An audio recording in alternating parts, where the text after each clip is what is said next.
Okay, thanks so much. So good to see everyone. Welcome to Big Tent. My name is Kitty Douglas, and I am president of the organization. At Big Tent, we are steadfast in our commitment to defending our democratic values, the Constitution, and the rule of law. Our goal is to empower you with facts and calls to action so you can become a stronger, more effective advocate for our country. Please add your name to a petition that we are going to circulate tonight to stop the merger between Paramount and Skydance. We don't want the Ellisons owning any more media properties. So now on to our speakers. Allie Peters is the Chief Digital Officer at Majority Democrats and a director and editor based between Los Angeles and Madison, Wisconsin. She most recently managed Adam Schiff's successful U.S. Senate campaign. Shannon Bird, raised by a hardworking single mother and grandmother, understands the struggles families face and is committed to fighting for hardworking Coloradans. In the Colorado State House, she has fought for job creation, small businesses, reproductive rights, and climate action. Now she is running for Congress in Colorado's 8th District to defend democracy and ensure Colorado remains a place where everyone can achieve their dreams. Mayor Paige Cognetti has built her career on making government more accountable, transparent, and responsive. She ran for mayor in 2019 as an independent and won, becoming the city's first woman mayor. In office, she has taken on special interests, eliminated waste, restored finances to investment grade, secured over 155 million in funding, and driven economic growth. She is now running for Congress to bring that commitment to Washington. Nancy Lacore served for 35 years in the Navy, beginning as a helicopter pilot and rising to a 3-star admiral and chief of Navy Reserve, leading more than 60,000 sailors. Her career took her around the world. Grounded in family and a deep love of country, she is running to take Nancy Mace's seat in South Carolina. And it is really important to note that she did all of this while raising 6 children. All right, well, I'm going to turn this call over to our 3 candidates and to Allie. And thanks again for coming to Big Tent. Hi, everyone. Thanks for joining us tonight. Very excited to get to facilitate this conversation with you all. You're leading such incredible, remarkable campaigns that I think are very unique and different in their own way. So I have a couple of questions that I'm going to ask all 3 of you, and then a couple that are more specific. But the first thing that I'm really curious to hear is if you could just tell us, each of you, this is to the 3 of you, um, a conversation with a voter that's recently stuck with you that maybe applies to why you're running or why you decided to get involved in these races. And Shannon, you're first on my screen. So if you don't mind starting us off, that'd be lovely. Well, I'm happy to. And first, thank you so much for having me here. I have had the privilege of serving already in Colorado's General Assembly and in the role of state representative. And the way I think about that is that means I get to be on the ballot every other year. So I have spent a lot of time out knocking on people's doors and, of course, carrying that same ethic through with me to this congressional campaign. And one conversation that really sticks out to me is a woman's door I knocked on. This lady was a widow living in a small studio apartment with her cat. And I had a conversation with her about costs, how everything costs too much. This woman had worked her entire life. She was a senior citizen and was living on a fixed income. And the long and short of it is that she made it very clear that anytime her utility bill would go up by $1 or $2, for her, that wasn't just a small impact on her budget. For her, it meant it was groceries she couldn't buy, or maybe a copay she couldn't afford. And she just made very clear that she thought a lot of people who get elected into office lose touch and don't understand. They think that small costs here and there aren't a big deal, or, pass policies without thinking this through. What's this going to do to people who are truly living on fixed incomes? And it just reminds me that when we vote as elected representatives, you have to keep things like that in mind. People can't always afford afford de minimis, what some people would think are de minimis cost increases. We need to be attentive to people's needs. And I think it's not just in that case of cost, but everything. All of us, as we seek to represent people, need to be aware that the actions of our elected officials have consequences for people in their real lives. Absolutely. Thank you for that. Paige? Hey, Allie, thank you all for having us. It's so nice to be on with you guys. So I'm the mayor of Scranton, Pennsylvania. Scranton is a city of 80,000. It's about the sixth largest city in Pennsylvania. We're just 2.5 hours from New York City, a couple hours from Philadelphia. It's a really cool place. Our district includes the Poconos as well, which a lot of you maybe have been to summer camp there or vacationed there. But it's also a place that has seen some tough economic times throughout really the last century. There are a lot of industries that have come and gone, anthracite coal, textile industry, and it has created a situation where, over the years, sometimes government became the place where there were jobs and the place where there was funding, and it became a place for corruption. So we have dealt with a lot of public corruption in Scranton and all throughout northeastern Pennsylvania for quite some time. That's why I do what I do. I actually didn't plan to run for mayor. There was no mayor's race in 2019. In fact, our mayor was indicted for extortion that year, and there was a special election. I ran in that special election as an independent in a 7-way race, and we won again in 2021. We won again in 2025. And we kept winning because we've made government work for people, because we've had these decades of people not being in public service for the right reasons, because they've been there to do favors for friends and get their family members and friends jobs and contracts. The government has not worked. One example of that is our stormwater infrastructure. Stormwater here, we're in the basin of a bunch of beautiful mountains, but all the water comes into us. That's great when you're making steel, not so great when you're dealing with increasingly difficult storms and climate change. So we get to this point where when we inherited decades and decades of neglect of our stormwater infrastructure. And I think of many people when I think of these stories that I have of folks who, until the work that we have done in the last few years, it's taken us years to get the funding put together, years to get the permitting. We finally have the bulldozers in the ground. There are people who literally can sleep at night when it rains, and they couldn't do that before. So there is a cost to corruption. There is a cost to government being used as the personal pocketbook and kitty for family and friends and connected people. When you take that away, when you start doing the projects, doing the hard work and making sure the dollars are working for people, you literally have people that can sleep when it rains. And that's why we do what we do. It's not easy to do those projects. It's expensive. It takes a long time. But I sleep better knowing that we are truly helping.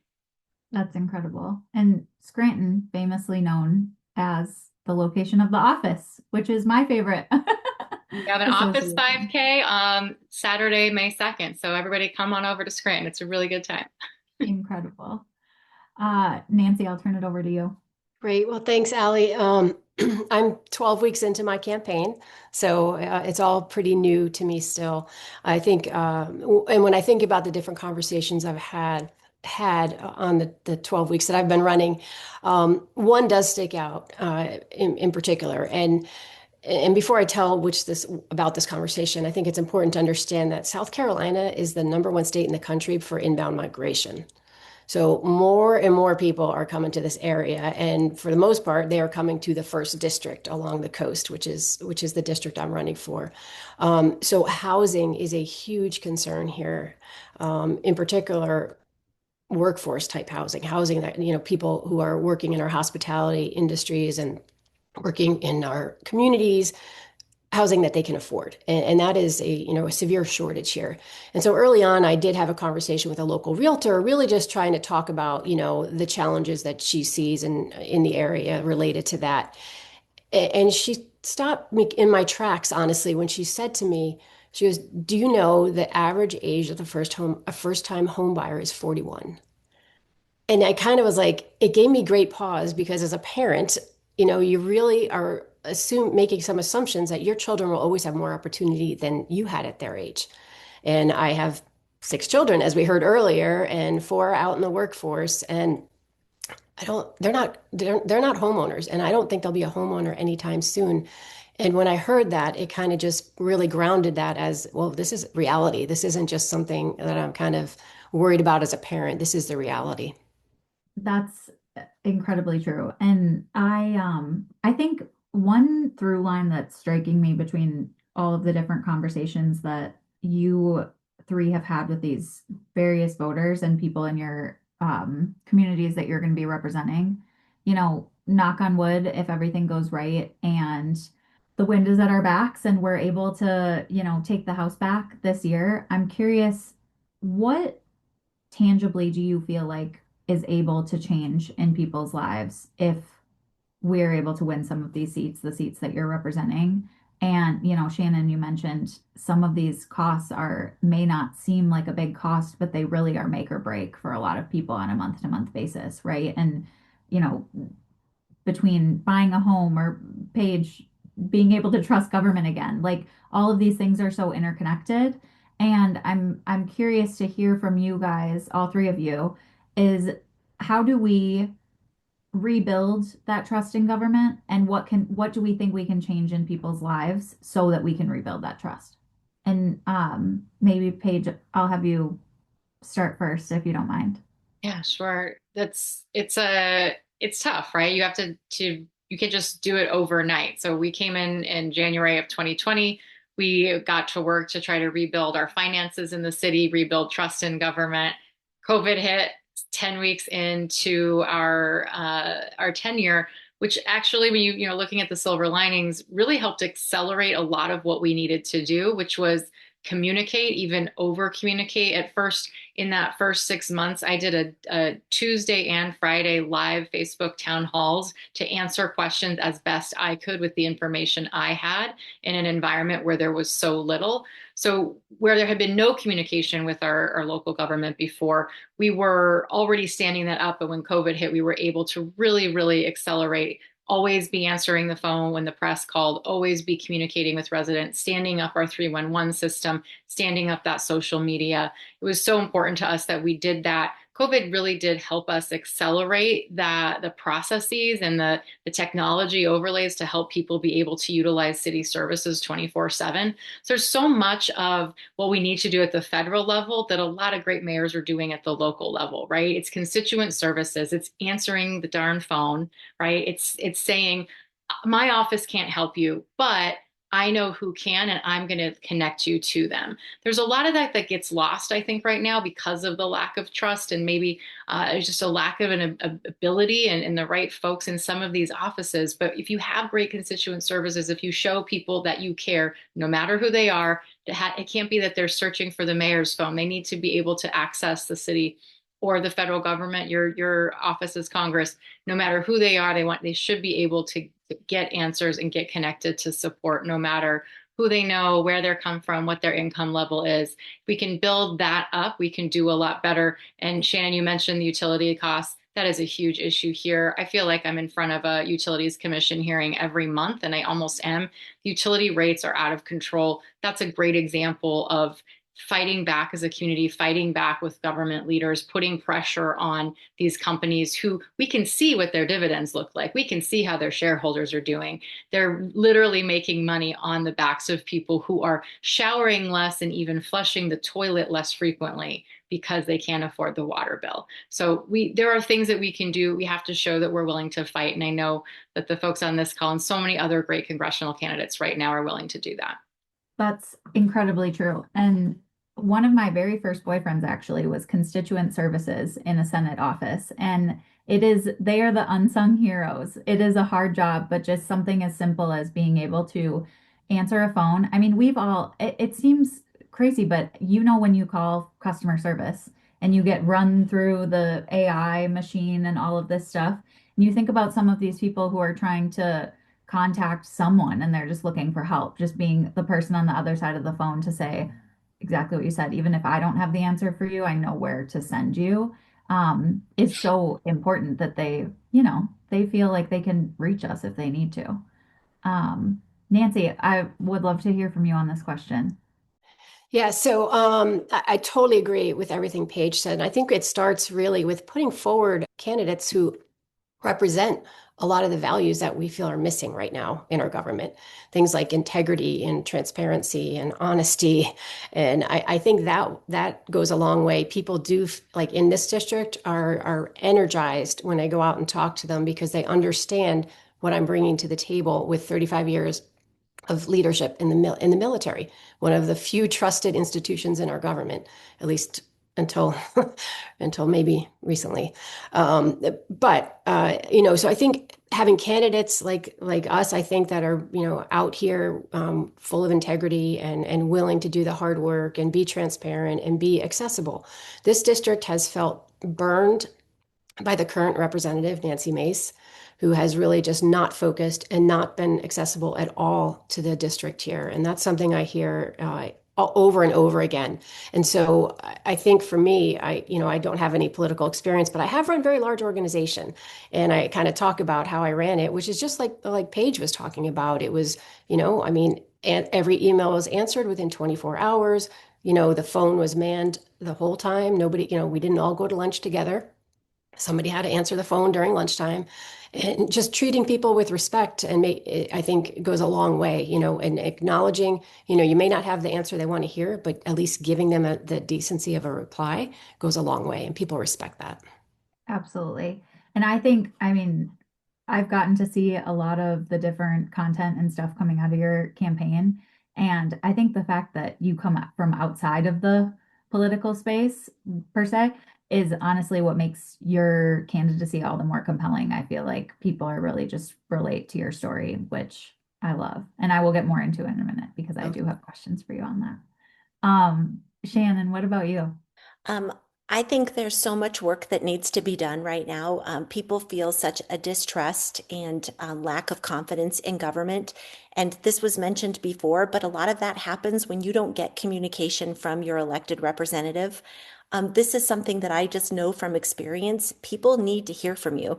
And yes, absolutely prioritizing constituent services, but also being really clear about what you stand for, being clear that you're showing up in your communities to hear what people care about, what they want you to be working on, and then making sure that you show back up in the district to report back to people. Share with them what you're hearing, what you're seeing, what you're working on. Too frequently, that doesn't happen. And when you, as an elected representative, aren't in your district, people don't know what you're up to for them. All they are seeing is what they see on the news, and there's no relationship with the person who actually represents your community. I think so much has to happen in terms of representatives actually building relationships with their communities again. So people know that government can work. You need to be there for in-person town halls. You need to be there, again, just hearing what people have to say.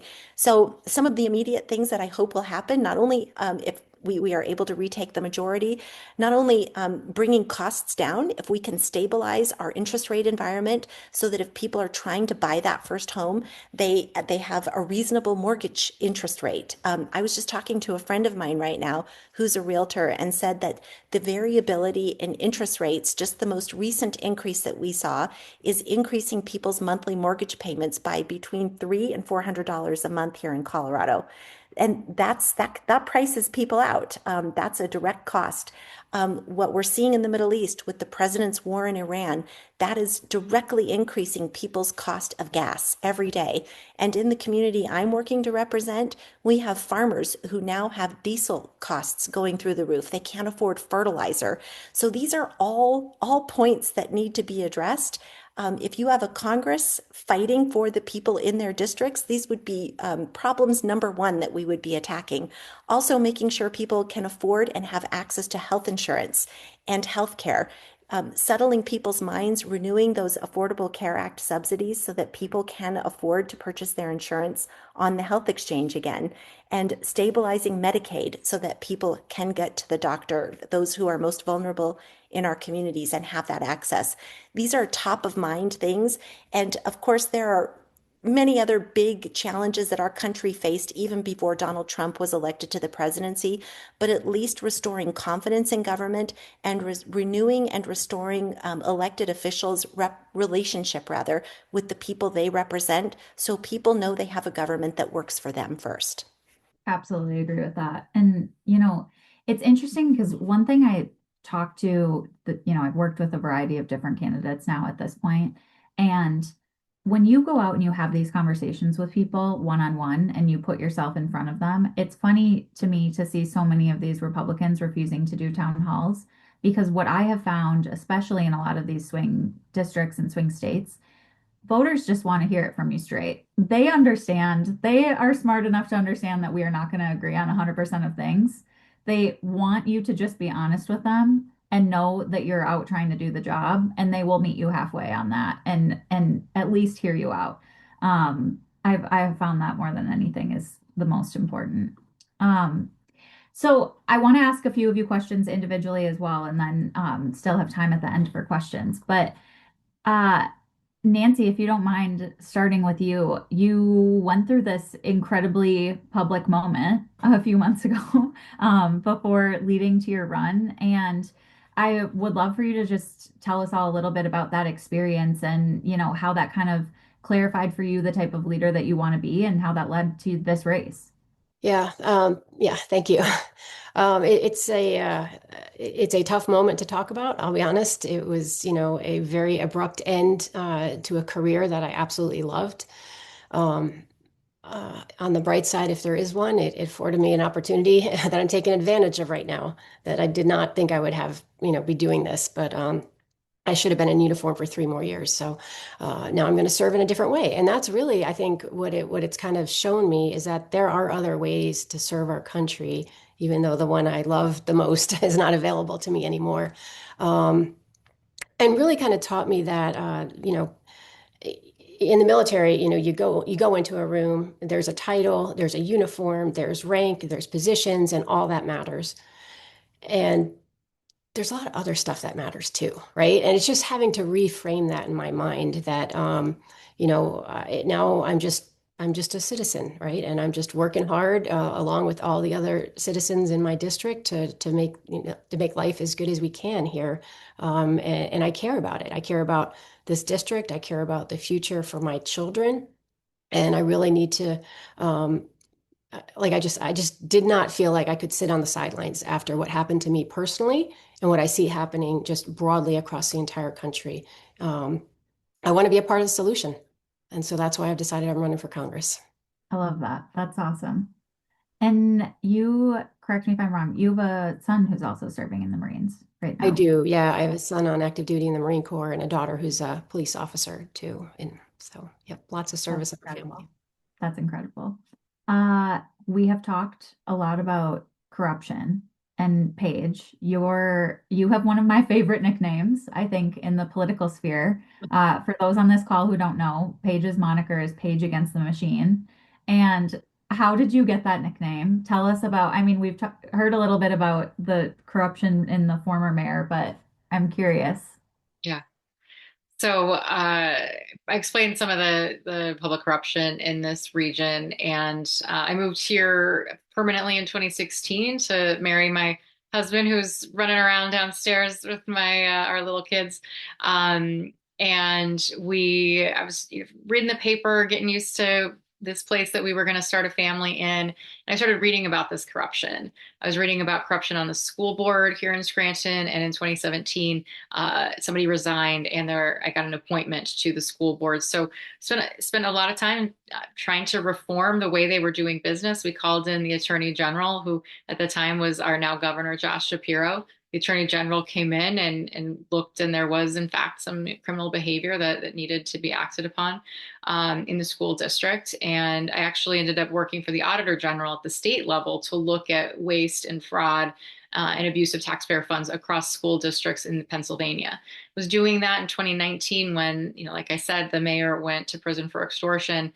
The local Democrats here went behind closed doors and picked a candidate. This is a party that, their nominee for mayor, who had won in 2013 and again in 2017, just went to prison for extorting and bribing contractors. And their solution was to go behind closed doors with 26 people, I still don't even know who they were, to say, this is our guy. This is going to be the next mayor. That was extremely offensive to me. I switched to independent to run in that race. A few other people did as well. There was actually a moment in court in the fall of 2019 where the local Democrats were on one side of the courtroom. Myself, a few other independents, and the local Republicans were on the other. The local Democrats were trying to sue to get independents off of the ballot so that they could get their guy in the door. That was exactly the kind of corrupt machine politics that it got us to the point where we weren't taking care of our stormwater. We had a junk bond credit rating at this city. Things were falling apart. That's not what the people wanted. I knew that and was able to be successful in that race. And we've been working so hard ever since.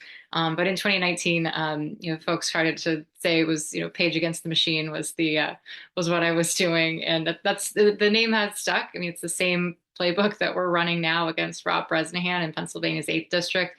This is a guy who ran on in 2024 banning stock trading. He said, "It's sickening." This is his quote in an op-ed. "It's sickening to make money off of your votes in Congress. I will ban stock trading." Lo and behold, gets to Congress, becomes one of the most active stock traders across the whole 535 members. He is top 10, at times as high as top 2, over $8 million in trades since then, including selling hundreds of thousands of dollars in Medicaid-related stocks and bonds right before he voted for the big, beautiful bill. So the Page Against the Machine, the corruption piece, when we look at our ads, it's the same stuff that we've been saying since 2019. We're very consistent. We are trying to make government work for people here and trying to push out the corruption. So I have to ask, are you a Rage Against the Machine listener? I am from Portland, Oregon originally. I am a Northwest girl, so grunge and Pearl Jam and Stone Temple Pilots and Rage Against the Machine and Soundgarden. Those are all my it's all my music from growing up. We're gonna have to have some sort of collaboration for an ad or something like that. Let's do it. Shannon, you have this super interesting background and story with your school board experience and your experience at your kids' school. And I would love to hear about how that informed your decision to run. Yes. Well, I will say I never thought I would ever run for office. I just would have never thought that this was in my future. And I got into public service as I started just volunteering in my kids' classrooms. When they were little, I got to work. And, when you're not working 80 hours a week, you have a chance to slow down and look around.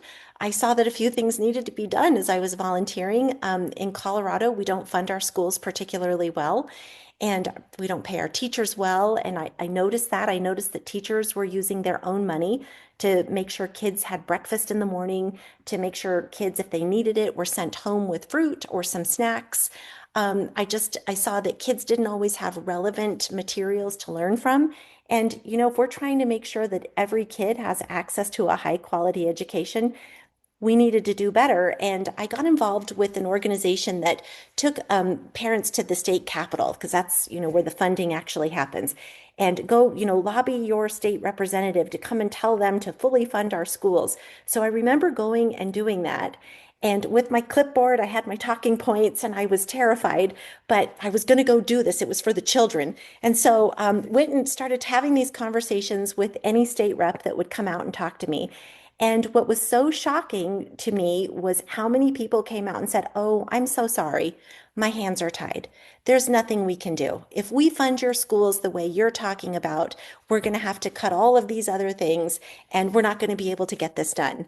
And I just know, as somebody whose job it has always been to figure out how to get the problem solved, that couldn't be the best answer.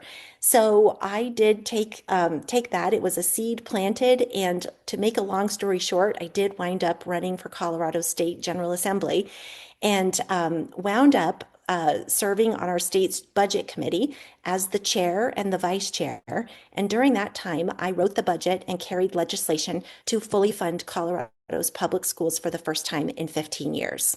And you know what? Things can get done. And for every elected official who tells you, "Oh, I'm so sorry, that's too hard, my hands are tied." Well, you know what? I think we just need new people. We need problem solvers, people who don't take no for an answer and realize that we're here to make things work for people. People pay a lot of money for government, and we expect it to be effective and to work and to do the things to help help support people make their lives easier and better. And in this case, make our schools better. So that is what got me inspired, and it has defined my public service ever since. That's so incredible. You know, in my family, the ethos was always growing up that you could fix something if you just worked hard enough at it. And that's not true of everything in life. But when I hear your story and it's like, well, then I just kept going and then I kept going. I love it. It's Oh, yes, awesome to hear. you can get it done. Um, exactly. Always, always. So, I want to be cognizant of some of the questions that are in the chat and be able to hear from some folks. If anyone on the call has questions, please drop them in the chat. We're going to try and get to as many as we can. Um, we had a few that came in before the event, and then we have some that are coming in right now. I think the one thing that I want to start with is just to hear from each of you what your strategy is going into the midterms. You all have primaries, but then you're going to have hopefully general elections. And what is your outlook on this and how you're reaching every voter in your districts? And I don't know if you have any noteworthy observations to add about kind of what the electorate is looking for right now and in this kind of time frame that we're finding ourselves in. And Nancy, would love to hear from you first. Great. Thanks. Yeah. So I think my strategy is really about probably similar to everybody else's strategy, is that we're going to have to win over independents in this district, which is R plus six. And it's about 20% of the district is independent.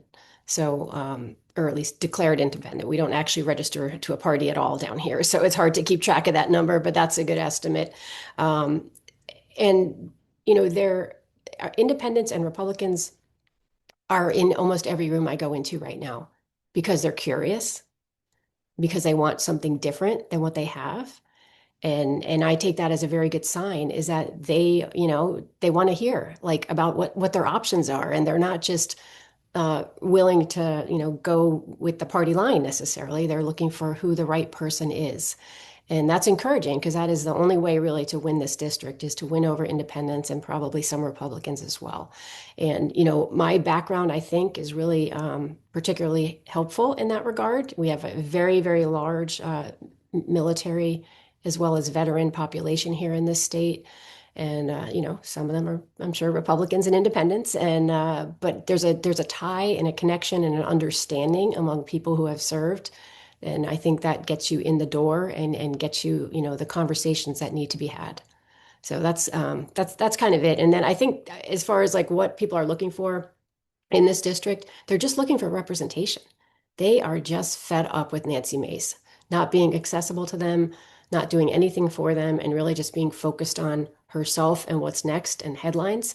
And I think, somebody who can talk to them and listen to them and tell them what they need to hear, like, or what it may not be what they want to hear, but somebody who's willing to just kind of tell them the truth and listen to them, I think is really very, very simple and what they're looking for. I could not agree more.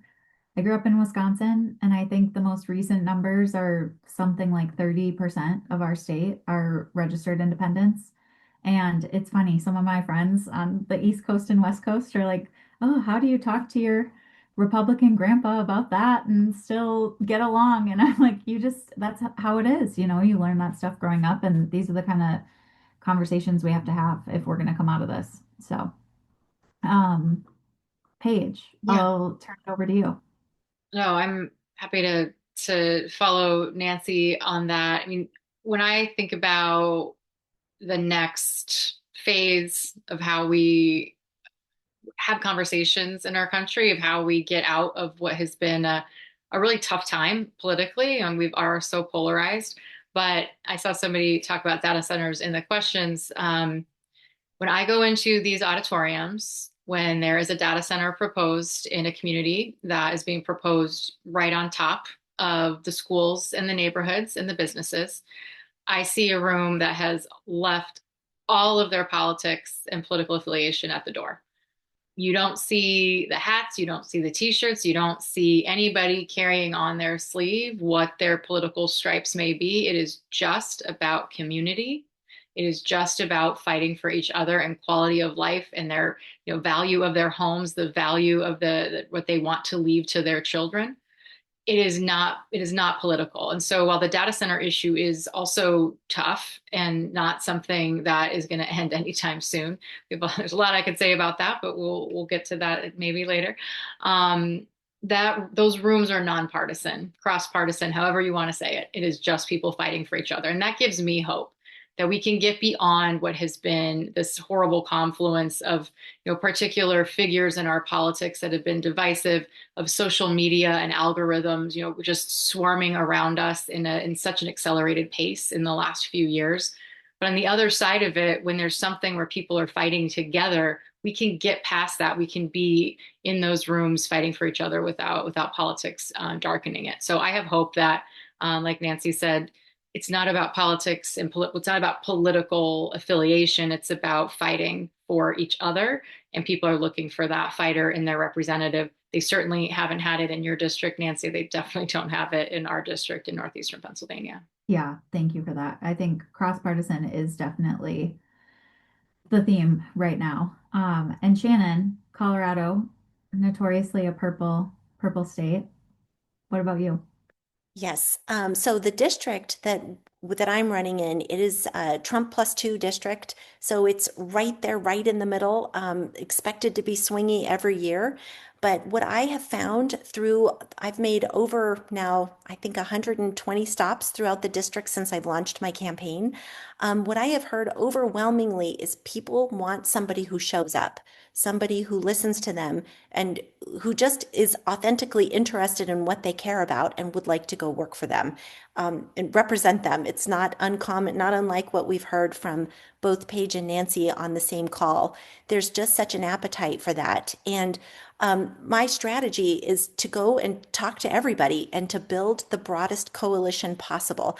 That's what it's going to take to win this seat. Somebody who can appeal not only to the good families in the northern Denver suburbs, but also to our farmers, our ranchers, our union members.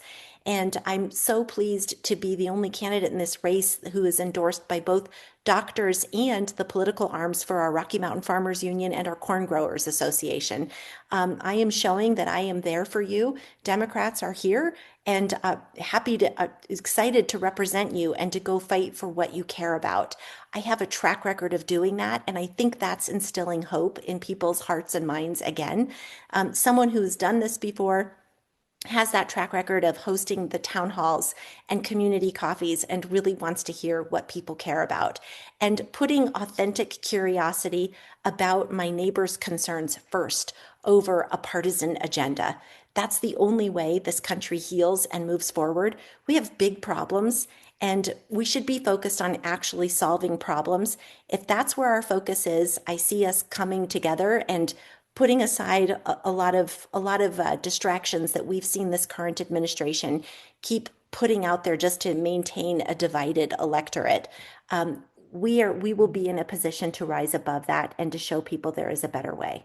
Yeah, and honestly, that reminds me of something that Joe actually said in the chat, which was the only time I've seen my US rep in person was at a recent GOP activity in the last 2 years and before. And we've kind of seen this recurring theme of GOP representatives not going out, not doing town halls, not meeting with their constituents. I think from my point of view, that's incredibly tied into why there's a lack of trust in government. And, not only are they not feeling like things are getting better for them, but also they aren't able to even have a conversation with the people that are representing them. So kind of a twofold question to all three of you is, one of the questions we got in the chat was, will Congress shut down the blatant corruption? I would love to hear from all of you, what your plan is if you make it to Washington, how you will combat that corruption in Washington. And is part of your strategy behind that doing more town halls, going and being in person? What's your approach to, rebuilding that trust once you're elected? And Paige, since you have the moniker, I will just start with you and we'll go from there. Yeah, I think the playbook for showing up is very, very clear. Showing up and communicating and being willing to answer questions and be out there. And that you can only do that if you're honest with people, right? If you are honest and willing to say that, what you believe and be consistent. You're not always going to agree with everything everybody says. And I have many days in my job as mayor and now as a candidate as well, where I'm getting beat up over here. I'm getting beat up over here. So I must be doing the right thing because I can't, do this. I can't do the job as mayor, and I certainly wouldn't be able to do the job that I'm looking to do if I am trying to please everyone all the time. The person I'm running against tries to please everyone all the time and is often telling people things like, I'll never cut Medicaid, and then going and cutting Medicaid and just hoping that no one remembered. You have to be consistent. You have to be able to say no and hold the line and set those boundaries. And when you're consistent and honest, you can have any conversation with anyone at any time, right? When it comes to Congress itself and the oversight and accountability that we need to build in, I mean, we just had a Democratic member of Congress resign today because, she was corrupt. She committed crimes that she needed to be held accountable for, still needs to be held accountable for beyond losing her job. The corruption, going after the corruption, it doesn't matter what party it is. If it is corruption, we need to root it out. We need to call it out. And we need to push it out.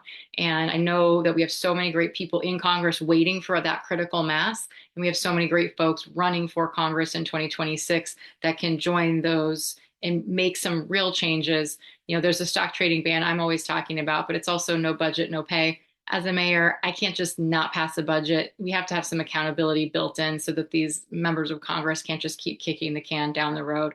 I don't take corporate PAC money. I think that needs to be something that more people sign on as a pledge. We need to win the Senate and then also work on the Supreme Court so we can finally end Citizens United. The money in our politics is so much of the problem. So there are a lot of great folks that are on the ballot in November and are already in Congress waiting for more partners so that we can push a lot of this anti-corruption agenda over the line. I could not agree more on the money in politics thing. It absolutely needs to change. And I think people are starting to see that more in many forms, whether it's the poly market betting or it's the stock trading. It's just, it's running rampant. So absolutely. Nancy, I will turn it over to you. Yeah, I mean, if you want to talk about corruption, a lot of it comes back to, I think, the kind of the three values that were laid out at the very beginning here, which is really talking about, values of a democracy and the Constitution and upholding the rule of law. And that is something that has just been completely lacking in this administration.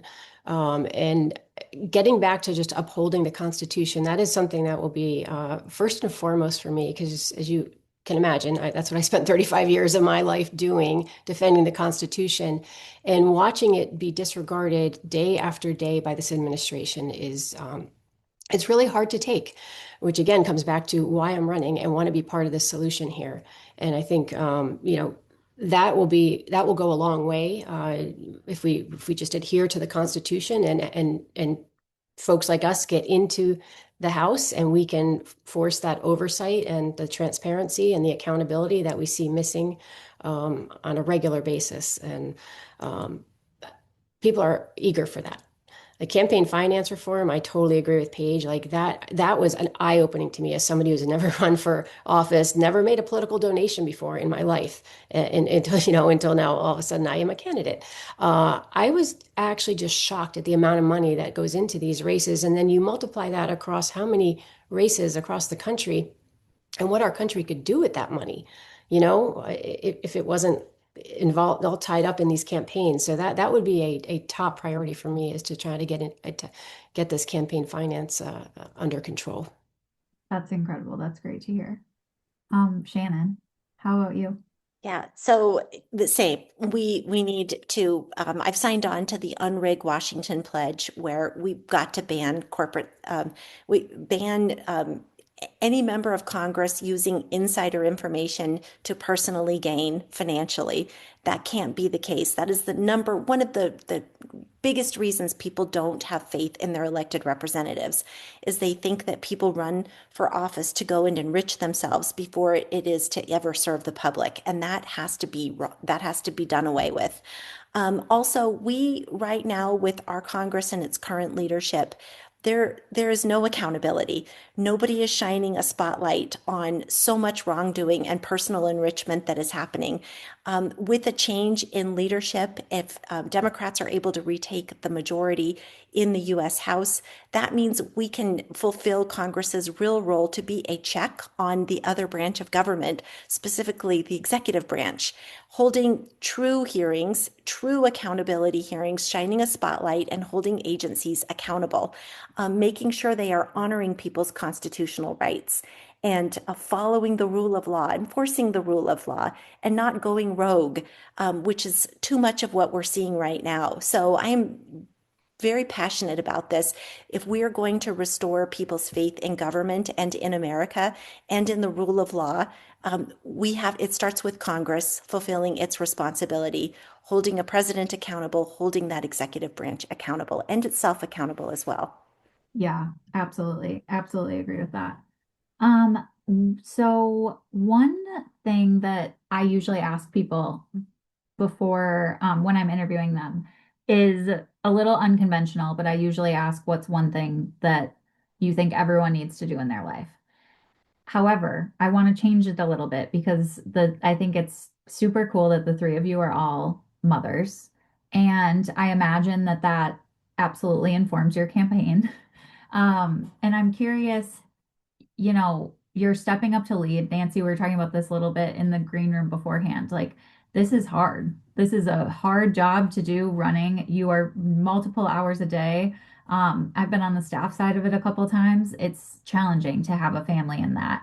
How does being a mom inform each of your campaigns, and how do you hope that this, leaves some legacy for your children and kind of leading the charge on how you hope that they live their lives?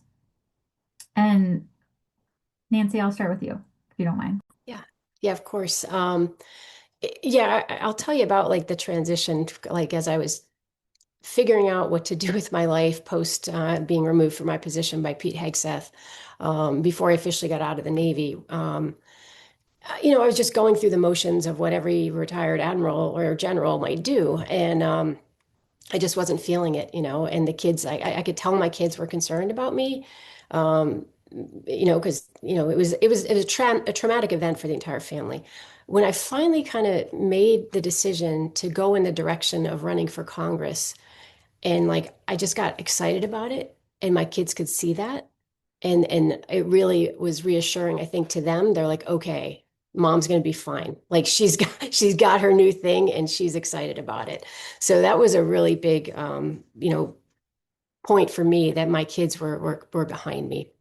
And I think for me in particular, with the age of my kids, 28 to 18, so two in college, four in the workforce, it gives me insight into the young Americans and the struggle they're all facing right now. Like I talk about my two daughters who are, the two oldest make great livings for their age, and they're not buying a house anytime in the near future. I talk about my daughter who's a police officer because we've got these, public servants all over all of our communities. She works 25 hours a week of overtime every week just to pay her bills. She is not saving money, and she will never afford a home in the community that she protects. So I am valuable. I mean, I'm very grateful for the insight that I get into like younger Americans through my own family, and they've always been supportive of what I've done, and they certainly haven't had an easy upbringing with two parents who deployed. My husband was active duty as well, so I'm proud of them, and I'm really grateful to have their support in this new journey of service for me. Well, we are very thankful for your service as well, and I'm sure they're very, very proud of their mom and everything that she's doing. Shannon, I'll turn it over to you. So I do want to quickly answer the other question you asked. What do you think everybody should do before I answer the other one? And this is because I want people who are listening to leave with hope. If you're able to, go canvass for some political candidate. I encourage you to go knock on people's doors, people who you don't know, because you will have the opportunity to find out how great your neighbors are.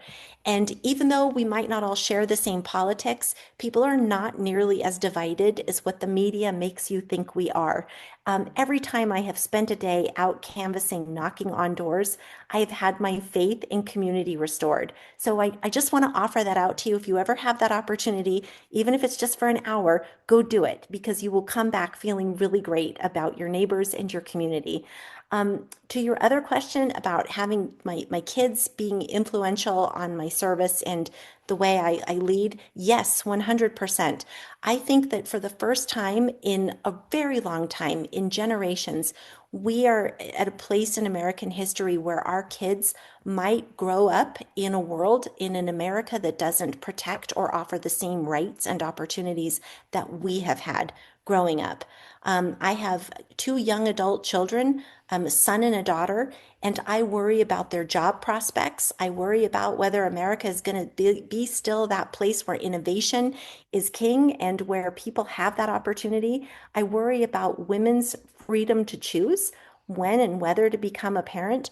That was a right I was born into in my lifetime, and I'm going to make sure that that's a right that my daughter maintains.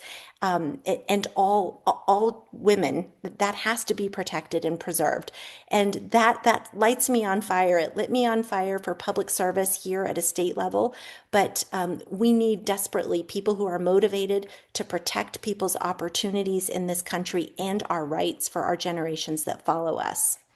And I couldn't agree more on canvassing. It might take 20 doors to get to someone to answer the door, but when they finally do, it's a really good experience. And I can be kind of a socially anxious person, so I get nervous about talking to people, but I'm a little bit on the younger side, so when they see young people showing up at their door, they're like, "Okay, at least we've got people out here trying." So it works out. Paige, what about you? Yeah, so I was pregnant with my first child when I ran for mayor in 2019. I had her December 20th and then took the oath of office January 6th of 2020. So I know mayor life and mom life is all intertwined for me. It is all one experience, which means it's that way for our whole family and for our daughter as well. We had another daughter in 2023, so 6 and 2.5. And that's all they know is mom doing this job. And it's hard. It's harder now adding the congressional race on it. But I do know, I know in my heart that it is the right thing to do to fight as hard as I can for our community and for their future. We see, so much uncertainty going forward, so much that we have to do to make sure that we have our national security, our economic security. None of that's given, right? None of this is given to us. We have to keep fighting for it in terms of, what we do with our policy, our foreign policy, our economic policy, our national, our domestic policy, and also just how we fight for our democracy. So I feel good about what I'm doing, even though it can be really hard to be away from the kids. Well, I appreciate that. And honestly, between all three of you, I think that being a mom is like the toughest job that there is out there, and Congress will be better when you are all in office. So thank you so much for doing this for us tonight. I could talk to you guys all night, but I'm gonna turn it back over to Kitty and she'll wrap us up. Well, I think everyone on this call can see why we wanted to have Shannon, Nancy, and Paige join us. They're all incredibly impressive. They have very diverse backgrounds, but they all are very determined and would bring incredible depth of experience and passion to Congress. So we are going to be watching their primaries very, very carefully. I hope everyone will go to their websites and take a look at their candidacy, learn more about them, share them with their friends. It's really important that we help these women get over the line and we send them to Washington in the fall. We need them there. And so we're just truly honored to have you with us tonight and to have everyone join us. We thank everyone for their time. And Allie, you were tremendous. It was her first job moderating. No one would ever know. She was fabulous. So with that, I just want to say thanks everyone for coming to Big Tent. Don't stop. Keep doing everything you need to do. Call your representatives, knock on doors, get out the vote, whatever we got to do. We just all have to do it every single day. I know Shannon, Nancy, and Paige are not sleeping.